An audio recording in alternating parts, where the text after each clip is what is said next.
How to add a photo on a video in CapCut. Hello everyone, in this video I'm going to be quickly showing you on how you can add a photo on a video in CapCut. So to do this, what we're going to want to do is, let's say we have this video over here, right? And we're going to click on add.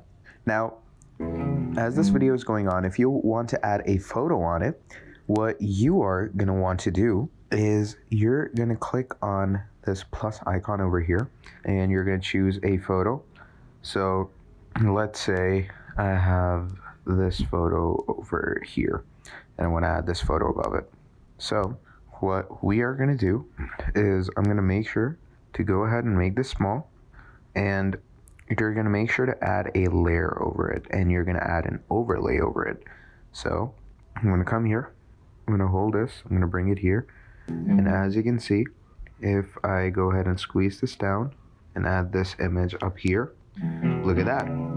So now we have this overlay, and you can obviously increase this length to however much you want. That is how you can add an image into a video in CapCut Mobile. Thank you for watching, and I'll see all of you next time. Goodbye.